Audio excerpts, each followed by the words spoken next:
जीवन को कैसे बदलें?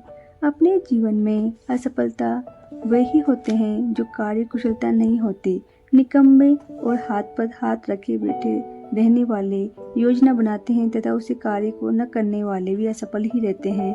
मेहनत से कतराने वाले, नए नए काम को शुरू करने से डरने वाले भी कभी सफल नहीं होते। अपने जीवन में जो व्यक्ति जितनी बार सफल हुआ है, उससे अधिक बार उसे असफलता का मुंह देखना पड़ता है।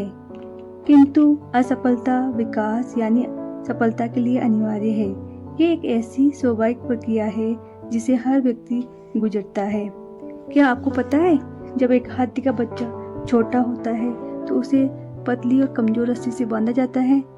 हाथी का बच्चा कमजोर और छोटा होने के कारण उसी रस्सी को तोड़कर भाग नहीं सकता, लेकिन जब वही हाथी का बच्चा बड़ा और शक्तिशाली हो जाता है तो भी उसी पतली और कमजोर रस्सी से ही बंधा जाता है, जिसे वह आसानी से तोड़ सकता है।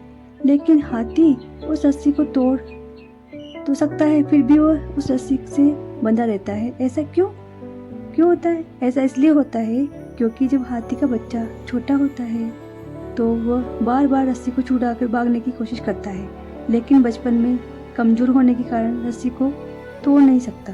और जब वह बड़ा हो जाता है तब वह ये मान लेता है कि वह कभी उस रस्सी को तोड़ नहीं सकता और कोशिश करना बंद कर देता है। इसी प्रकार वह अपनी गलत मान्यता और गलत धारणा के कारण एक छोटी सी रस्सी से बना रहता है, जबकि वो दुनिया का सबसे ताकतवर जानवर में से एक है। इसी के अपोजिट दूसरी कहानी है भौरे की।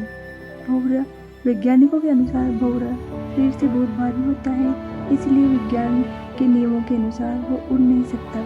लेकिन भौरे को इस बात का पता भी नहीं होता एवं वो ये मानता है कि वो उड़ सकता है, इसीलिए वो लगातार कोशिश करता है क्योंकि वो यही सोचता है कि वो उड़ सकता है। आखिरकार भौरा उड़ने में सफल हो ही जाता है। कुछ लोग इसलिए सफलता या उन्नति नहीं कर सकते कि वे अपने विचार में भाग्य के धनी होते हैं। वे कहते हैं कि जब हमारा भाग्य ही ऐसा है तो फिर प्रयत्न या संघर्ष करना एक बेकार सी चीज है। उसमें हर व्यक्ति भाग्य का धनी होता है और प्रयत्न या संघर्ष को एक निरर्थक वस्तु समझकर छोड़ देता है। इसका परिणाम यह होता है कि न तो वे आगे बढ़ सकता है और न ही प्रगति कर सकता है, वरन दिन प्रतिदिन अवनति की ओर लुढ़कता रहता है। मनुष्य के अंदर इतनी शक्ति होती है कि वो जब चाहे वो अपनी मन की स्थिति को बदल दे और मजबूत संकल्प करे तो उस कार्य को कर सकता है। अगर किसी का मन में दृढ़ संकल्प कर ले कि मैं आज शराब छोड़ सकता हूँ तो वो शराब को छोड़ सकता है। जिस व्यक्ति की ये इच्छा हो कि वो अपनी विपत्तियों और पीड़ाओं को बदल डाले, वो बड़ी आसानी से ऐसा कर सकता है। इसके लिए थोड़े से अभ्यास की आवश्यकता है। जो विचार अथवा भ्रम उसे पीड़ित करते हैं उसे बदल डालें। फिर क्या होगा? उसकी समस्त प्रवृत्तियां बदल जाएगी, वो कुछ से कुछ और हो जाएगा और बिल्कुल नया इंसान बन जाएगा।